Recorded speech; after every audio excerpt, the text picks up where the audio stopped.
के साथ सोनिया चौहान। अपना उत्तराखंड में आप सभी का स्वागत है। देहरादून में स्वामी विवेकानंद जी की जयंती पर आयोजित राष्ट्रीय युवा दिवस कार्यक्रम में मुख्यमंत्री पुष्कर सिंह धामी शामिल हुए। मुख्यमंत्री ने कहा कि कोई भी देश तब तक आर्थिक, राजनीतिक और सांस्कृतिक रूप से विकसित नहीं हो सकता जब तक उसके युवा एकजुट और राष्ट्रवादी मूल्यों से प्रेरित ना हो। भारत दुनिया का सबसे युवा आबादी वाला देश है और देश का भविष्य युवाओं की सही दिशा पर निर्भर करता है। तो तस्वीरें आप देख पा रहे हैं, देहरादून की ये तस्वीरें जहां पर स्वामी विवेकानंद की जयंती पर कार्यक्रम का आयोजन किया गया है और सांस्कृतिक प्रस्तुतियां भी दी जा रही हैं। तस्वीरों के जरिए आप देख पा रहे हैं। तो राष्ट्रीय युवा दिवस पर सीएम धामी इस कार्यक्रम में शामिल हुए हैं। साथ ही युवाओं को संबोधित करते हुए भी सीएम धामी नजर आए हैं। तो ऐसे में युवाओं से राष्ट्र निर्माण में आगे आने की अपील की गई है और भारत दुनिया का सबसे युवा आबादी वाला देश बना है। तो सीएम धामी की तरफ से कहा गया, तस्वीरें आप देख पा रहे हैं, युवाओं से राष्ट्र निर्माण में आगे आने की अपील सीएम धामी की तरफ से की गई है। तो युवा महोत्सव कार्यक्रम का आयोजन देहरादून में किया गया है।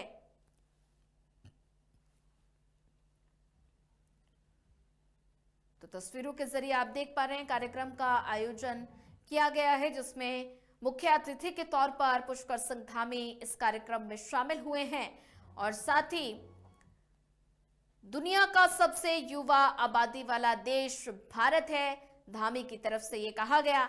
और साथ ही आप देख सकते हैं तस्वीरों के जरिए कि कार्यक्रम के जरिए सांस्कृतिक प्रस्तुति भी दी गई है। छात्राओं की तरफ से ये प्रस्तुति दी गई है और साथ ही सीएम धामी ने लोगों को संबोधित भी किया है।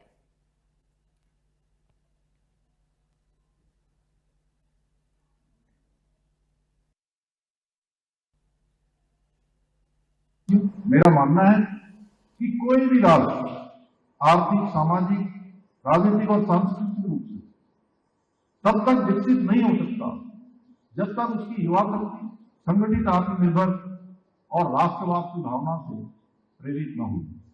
जिस प्रकार किसी इंजन को ईंधन की आवश्यकता होती है, उसी प्रकार राष्ट्र की प्रगति को सुनिश्चित करने के लिए युवाओं की ऊर्जा, उनके समर्पण और सृजनात्मक शक्ति उस राष्ट्र के लिए अनिवार्य होती है।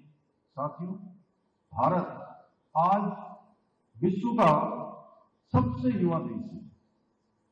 जब हम युवा जनसंख्या की भी बात करते हैं, डिविडेंड डेमोग्राफी की बात करते हैं, उसमें भी हमारा नाम दुनिया के जो प्रथम पंक्ति के राष्ट्र हैं, उन राष्ट्रों में हमारा नाम आता है, क्योंकि हमारे देश की। खबरों में आगे बढ़ते हैं, बात राजधानी देहरादून की करते हैं जहां स्वामी विवेकानंद जी की जयंती के अवसर पर भारतीय युवा मोर्चा द्वारा स्वदेशी संकल्प दौड़ का आयोजन किया गया। मुख्यमंत्री पुष्कर सिंह धामी ने गांधी पार्क से हरी झंडी दिखाकर दौड़ को रवाना किया और कार्यक्रम में विधायक खजान दास, मेयर सौरभ थपलियाल और बीजेपी संगठन महामंत्री अजय कुमार समेत कई गणमान्य लोग मौजूद रहे। तो ऐसे में सैकड़ों युवाओं ने दौड़ में उत्साहपूर्वक हिस्सा लिया और स्वदेशी अपनाने का संकल्प लिया। दौड़ शहर के विभिन्न मार्गों से गुजरी। मुख्यमंत्री ने युवाओं से स्वदेशी उत्पाद अपनाकर देश की अर्थव्यवस्था मजबूत करने की अपील की है।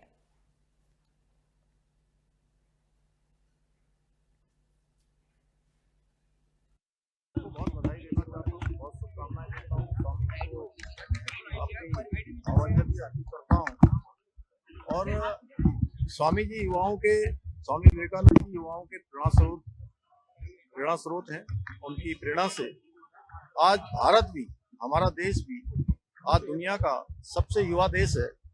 यहाँ की 65% आबादी 42 वर्ष से कम के लोगों की है और दुनिया के सबसे युवा देशों में से भारत हमारा एक देश है। आज प्रधानमंत्री आदरणीय मोदी जी के नेतृत्व में युवाओं के लिए अनेक नवाचार के अवसर देश के युवाओं को मिल रहे हैं, चाहे वो शिक्षा का क्षेत्र हो, कौशल का क्षेत्र हो। उनकी प्रेरणा से उत्तराखंड के अंदर हम युवाओं को हर क्षेत्र में आगे बढ़ाने के लिए, चाहे आज रोजगार की दृष्टि से हो, चाहे स्वरोजगार की दृष्टि से हो, या अन्य जो हमारे नवाचार हो, वो युवाओं को विशेष रूप से फोकस करके हम उसको आगे बढ़ा रहे हैं। हमने राज्य के अंदर युवाओं को रोजगार से जोड़ने के लिए 27,000 युवाओं को पिछले 4 सालों में सरकारी नौकरी उनको मिलने में सफलता प्राप्त हुई है, जो अपने आप में रिकॉर्ड है। मैं आज के अवसर पर सभी युवाओं को विश्वास दिलाता हूँ कि हमारी सरकार युवाओं के सपनों को पूरा करने के लिए हमेशा उनके साथ खड़ी है। उत्तराखंड के काशीपुर से एक दर्दनाक खबर सामने आई है, जहां किसान सुखविंदर सिंह ने आत्महत्या कर ली, जिससे पूरे इलाके में शोक और आक्रोश का माहौल बन गया। आत्महत्या से पहले दिन किसान का एक भावुक वीडियो भी सामने आया है, जिसमें उन्होंने ठगों और पुलिस पर कई गंभीर आरोप लगाए। किसान ने पुलिस प्रशासन के लापरवाही का आरोप लगाते हुए एसएसपी और संबंधित थाना प्रभारी का नाम भी लिया। सीबीआई जांच की मांग की गई। मामले पर मुख्यमंत्री पुष्कर सिंह धामी ने दुख जताते हुए जांच के आदेश दिए हैं। मुख्यमंत्री ने साफ कहा कि दोषी चाहे कोई भी हो, उससे बख्शा नहीं जाएगा। इस घटना ने पुलिस की कार्यप्रणाली पर कई सवाल खड़े कर दिए हैं।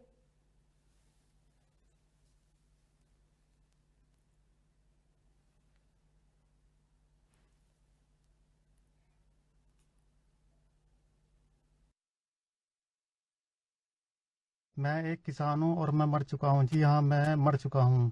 अब आप मेरी ये वीडियो मरने के बाद देख रहे हैं। मेरे साथ मेरी बीवी, मेरे बेटे ने भी हाई कोर्ट उत्तराखंड में आत्महत्या कर लिया है।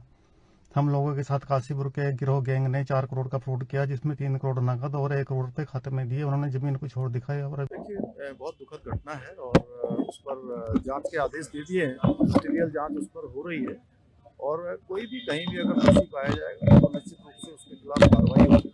पूरी जांच जो है ट्रांसपेरेंट तरीके से वहां पर आगे बढ़ रही है और जल्दी ही जो है उसका पटाक्षेप।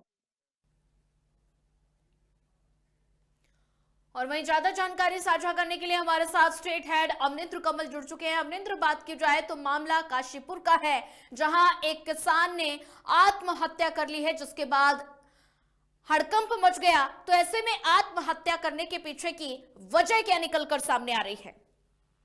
देखिए सोनिया, बता दें कि इसमें जमीन का मामला था और जिस किसान ने फेसबुक के जरिए वीडियो वायरल की है, अपने आत्महत्या की बात उसमें कह रहा है पत्नी और बच्चों के, तो उसके साथ 3 करोड़ की, जैसा कि वो वीडियो में कह रहा है कि 3 करोड़ की जो है वो नकदी ली गई और 1 करोड़ बैंक के जरिए ठगी की गई और जमीन दूसरी दिखाई गई, रजिस्ट्री दूसरे की थी।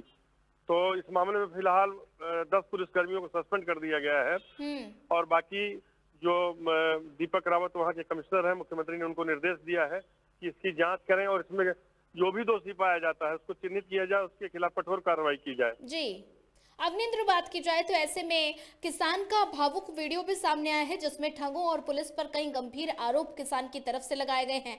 तो ऐसे में पुलिस प्रशासन के खिलाफ क्या कुछ कार्रवाई की गई है? फौरी तौर पर तो 10 पुलिस कर्मियों को सस्पेंड कर दिया गया है, पूरी चौकी को। इसके अलावा भी जो फौरी तौर पर संलिप्त पाए गए हैं, बाकी इसकी जांच की जा रही है और इसमें अगर बड़े पुलिस अधिकारी शिकंजे में आते हैं, उनके खिलाफ सबूत मिलता है, तो मुख्यमंत्री ने कहा कि उन पर भी कार्रवाई की जाएगी। किसी तरह की लापरवाही बर्दाश्त नहीं की जाएगी।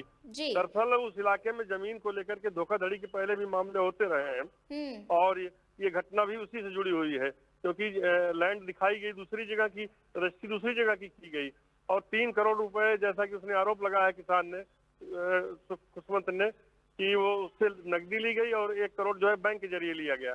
तो सारे रिकॉर्ड खंगाले जा रहे हैं और एक एक तथ्य की जांच की जा रही है और इसमें जैसा कि उन्होंने वहाँ के सस्ती पर भी आरोप लगाया है, तो वो भी जांच के घेरे में आ गए हैं। तो फिलहाल 10 लोगों को तो सस्पेंड कर दिया गया है, बाकी और जिनके खिलाफ आरोप है वो जांच के बाद ही सामने आएगा। पुलिस फौरी तौर पर इन्वेस्टिगेशन कर रही है। ठीक है अवनिंद्र, बात की जाए तो मामला सीएम धामी के संज्ञान में आया है, तो ऐसे में सीएम धामी ने कार्रवाई करने के लिए क्या कुछ कड़े निर्देश दिए हैं? सीएम धामी ने तत्काल वहाँ के जो कमिश्नर हैं दीपक रावत, उनको निर्देश दिया है कि इसमें टीम गठित करके और इसकी बारीकी से जांच की जाए और फिलहाल 10 पुलिसकर्मियों को तुरंत जो है सस्पेंड कर दिया गया है। वहाँ के आईजी के भी संज्ञान में पूरा मामला है और इस पर एक एक तथ्य की बारीकी से जांच की जा रही है। ठीक है अमनिंद्र कमल, आप नजर बना के रखिए, आगे भी आपसे अपडेट लेते रहेंगे।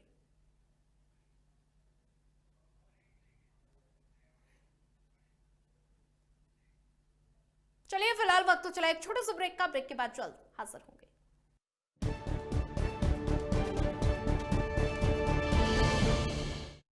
क्या आप दुबले पतले कमजोर हैं, आपकी सेहत नहीं बनती, भूख कम लगती है, वजन नहीं बढ़ता? दरअसल मेन बात खाना पीना खाना नहीं है, मेन बात है खाया पिया लगना। और अगर खाया पिया लगेगा ही नहीं तो आपकी सेहत बनेगी कैसे? इसलिए हमारी संस्था सन्यासी आयुर्वेदा ने एक ऐसी दवा का निर्माण किया है जो कि आपके लिवर, आपके पाचन तंत्र को दुरुस्त करने का काम करती है, ताकि आप जो भी खाएं उसका पूरे का पूरा निचोड़ आपके शरीर को लगे, आपकी भूख बढ़े, खाया पिया सही से लगे, नया खून बने, हड्डियों में जान आए, वजन बढ़े और आप मोटे तगड़े खूबसूरत पर्सनैलिटी के मालिक बन जाए। सिर्फ 655 रुपए की पूरे 1 महीने की दवा होती है और आप इसे घर बैठे 011-45454545 पर फोन करके दवा मंगवा सकते हैं। खबरों की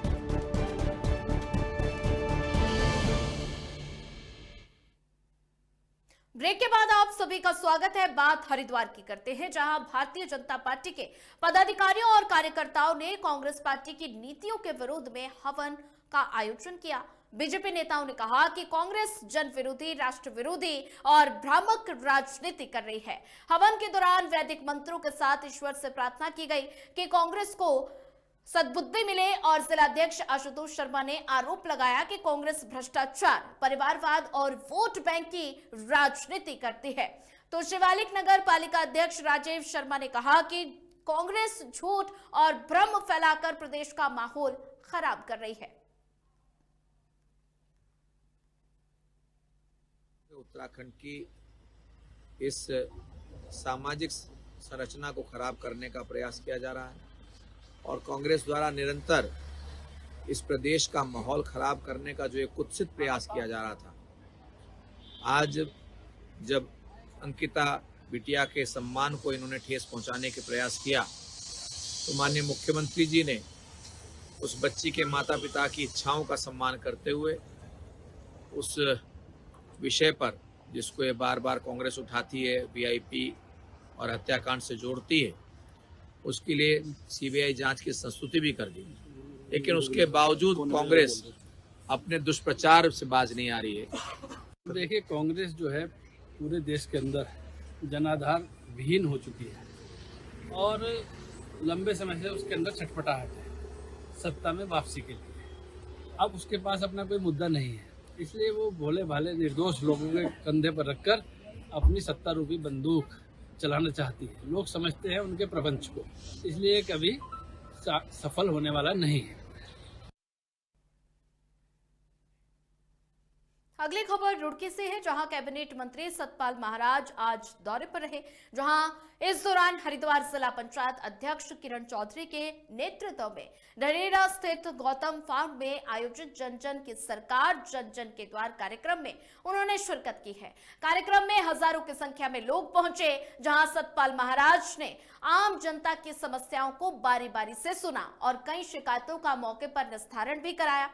जन सुनवाई के दौरान जल निकासी, जल भराव, बिजली के पोल, अंडरपास और नेशनल हाईवे से जुड़ी समस्याएं सामने आई है। इस दौरान कैबिनेट मंत्री ने कहा कि कुंभ मेला 2027 के अंतर्गत सिंचाई विभाग द्वारा किए जाने वाले 9 कार्यों के लिए 58 करोड़ 47 लाख रुपए की धनराशि स्वीकृत की गई है। उन्होंने ये भी कहा कि आने वाला अर्ध कुंभ डिजिटल कुंभ के रूप में आयोजित किया जाएगा। जन जन की सरकार जन जन के द्वार अभियान कार्यक्रम में हम लोग यहाँ आए हुए हैं और सभी यहाँ जो है लोगों का मैं स्वागत करता हूँ, अभिनंदन करता हूँ और विशेषकर किरण चौधरी जी को धन्यवाद देता हूँ कि यहाँ पर लोगों की समस्याएं सुनी जा रही हैं। इसके साथ साथ कुंभ मेला 2027 के अंतर्गत सिंचाई विभाग द्वारा किए जाने वाले कार्यों के लिए 98 करोड़ 47 लाख की धनराशि जो है उसके लिए 9 कार्यों के लिए स्वीकृति प्रदान की गई है और आने वाला जो अर्ध कुंभी है उसको हम चाहते हैं कि डिजिटल कुंभ के रूप में मनाया जाए। यहाँ पर लोगों ने अपने निकासी, पानी की निकासी के लिए, जल भराव के लिए, पोल के लिए अनेक समस्याएं रखी हैं, जिस पर हम कार्रवाई करेंगे, उनका परीक्षण करवाएंगे। और कुछ लोगों ने सड़क के निर्माण के लिए बात कही है, नेशनल हाईवे की समस्या बताई है, अंडरपास की बात कही है, उन सब पर निश्चित रूप में हम लोग कार्रवाई करेंगे और समाधान उसका जो है निकाल करके जनता के आगे रखेंगे। हरिद्वार के शिवालिक नगर स्थित होटल फ्लोरा में स्वामी विवेकानंद जयंती के अवसर पर विवेकानंद विचार मंच द्वारा कार्यक्रम का आयोजित किया गया। वहीं बता दें कि वक्ताओं ने ये कहा कि भारत ऐसा देश जहां महापुरुषों के विचारों को केवल सुना ही नहीं जाता बल्कि जीवन में अपनाया भी जाता है। मंच हर साल नर सेवा नारायण सेवा के भाव से वनवासी कल्याण आश्रम को खाद्य सामग्री भेजता है। डॉक्टर राधिका नागरथ ने स्वामी विवेकानंद के विचार साझा किए। डॉक्टर बलवीर ने युवाओं को सेवा कार्यों से जोड़ने की अपील की है।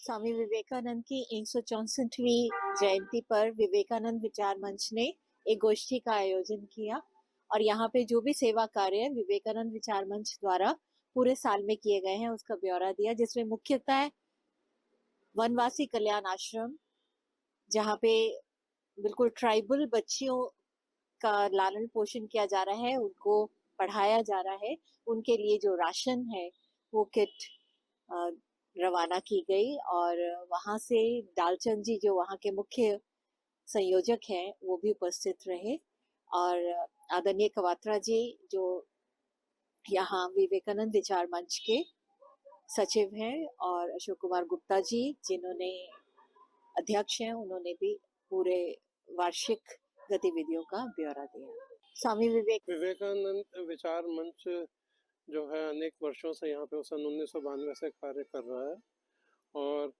आज जो है सोमनाथ मंदिर के 1000 वर्ष भी पूरे हुए, इसलिए विवेकानंद विचार मंच को 12 तारीख के बदले 11 तारीख को हमने यहाँ पे सेलिब्रेट किया।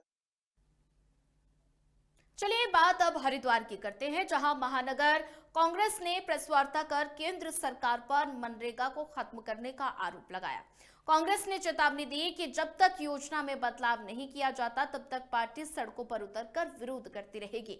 महानगर अध्यक्ष अमन गर्ग ने कहा कि मनरेगा गरीब, ग्रामीण और दलित वर्ग की आर्थिक रीढ़ है जिसे सरकार कमजोर कर रही है। कांग्रेस ने रोजगार की गारंटी और जवाबदेही सुनिश्चित करने की मांग की है। उन्होंने ये कहा कि ये योजना महात्मा गांधी के विचारों से प्रेरित होकर लागू की गई थी, लेकिन मौजूदा सरकार कॉरपोरेट हितों के लिए गरीबों के अधिकार कुचल रही है। कांग्रेस ने इसे किसी भी कीमत पर बर्दाश्त न करने की बात कही है। तो हरिद्वार में महानगर कांग्रेस की प्रेस वार्ता, मनरेगा खत्म करने का आरोप लगाया गया है। मनरेगा गांव की, गरीब की, मजदूर की, दलितों की, आदिवासियों की आर्थिकी की रीढ़ थी, जिसको इस भारतीय जनता पार्टी ने, मोदी सरकार ने कुचलने का काम किया है। कांग्रेस का स्पष्ट मानना है और मांग भी है कि जब तक इस योजना के मूलभूत ढांचे में जो कांग्रेस की मांगे हैं, काम की गारंटी, मजदूरी की गारंटी, जवाबदेही की गारंटी, जब तक उसको पूरा नहीं किया जाता तब तक कांग्रेस लगातार संघर्ष करने। खबरों में आगे बढ़ते हैं। रुद्रप्रयाग के प्रसिद्ध सिद्धपीठ काली मठ की मां काली इन दिनों देवरा यात्रा पर है। ये यात्रा 12 सालों के बाद हो रही है, जिसे लेकर भक्तों में विशेष उत्साह है। पौराणिक परंपरा के अनुसार मां काली देवरा यात्रा के दौरान अपने भक्तों को दर्शन देती है। इस यात्रा में मां काली के साथ 2 अन्य स्थानीय देवियां भी शामिल है। यात्रा की शुरुआत पंचगाई गांव से होती है और विभिन्न गांवों में दर्शन देते हुए डोली देवप्रयाग पहुंचकर गंगा स्नान करती है। देवरा यात्रा समिति के अध्यक्ष लखपत राणा ने बताया कि 14 जनवरी को मां गंगा स्नान करेंगी, जिसके बाद मां काली वापस काली मठ में विराजमान होंगी। आज हम सभी ग्रामवासियों ने मां भगवती काली का यहाँ भी स्वागत किया है और रात्रि विश्राम सभी लोगों का यहाँ होगा और हमें सौभाग्य है कि आज मां के दर्शन हमें हुए और सारे हमारे ग्रामवासी यहाँ पे उपस्थित हैं। भारत वर्ष में जो 4 प्रसिद्ध मां के सिद्धपीठ हैं, पूर्व में कामाख्या देवी, दक्षिण में विंध्यवासिनी माँ और पश्चिम में ज्वाला, और ये इसको जो है गिरिराज पीठ के नाम से भी कहते हैं काली मठ को, और केदार पीठी संप्रोक्ता देवी सर्मार्गानी, यानी केदार पीठ की अधिष्ठात्री देवी भगवती माँ काली हैं, जिनके 10 दिशाओं में शक्तियां भीमताल के बोहरकुंड क्षेत्र में दिल्ली से भीमताल घूमने आ रहा एक टेम्पो ट्रैवल अनियंत्रित होकर करीब 40 मीटर गहरी खाई में जा गिरा। वाहन में 24 बच्चे, 2 वयस्क और 1 चालक सवार था। SSP Nainital doctor Manjunath TC के निर्देशन में पुलिस ने एसडीआरएफ और फायर टीम के साथ तुरंत रेस्क्यू ऑपरेशन चलाया। सभी 27 यात्रियों को सुरक्षित बाहर निकाला गया। हादसे में घायल 2 वयस्क और 16 बच्चों को सीएचसी भीमताल में इलाज के लिए भर्ती कराया गया। वहीं गंभीर रूप से घायल 4 बच्चों को एम्बुलेंस से एसटीएच हल्द्वानी रेफर कर दिया गया। मौके पर अपर पुलिस अधीक्षक दीपशिखा अग्रवाल स्वयं मौजूद रही। बात ऋषिकेश की करते हैं, जहां बद्रीनाथ नेशनल हाईवे पर 82 के पास एक ट्रक अनियंत्रित होकर करीब 150 मीटर गहरी खाई में जा गिरा। देर रात हुए हादसे की सूचना पर मुनिकीरेती पुलिस और एसडीआरएफ ने रेस्क्यू कर 3 घायलों को सुरक्षित बाहर निकालकर अस्पताल पहुंचाया। सभी घायलों का इलाज जारी है। ऋषिकेश में ये बड़ा हादसा हुआ।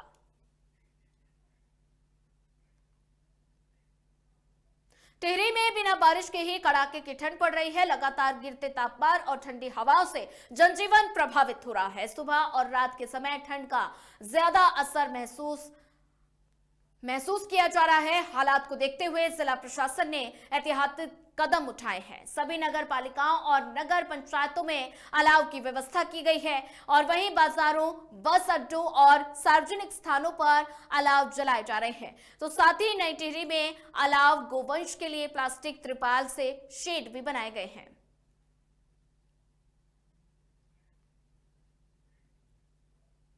हरिद्वार में सुबह से ही घना कोहरा छाया हुआ है। कोहरे के कारण विजिबिलिटी बेहद कम हो गई है और जनजीवन प्रभावित हुआ है। हर की पैड़ी समेत गंगा घाटों पर ठंड का असर साफ तौर पर दिखाई दे रहा है। श्रद्धालु ठिठुरते हुए नजर आ रहे हैं और ठंड से बचने के लिए अलाव जलाते दिखाई दे रहे हैं। आने वाले दिनों में तापमान और गिरने की संभावना जताई जा रही है। कोहरे की चादर ठंड ने और भी ज्यादा ठिठुरन को बढ़ा दिया है।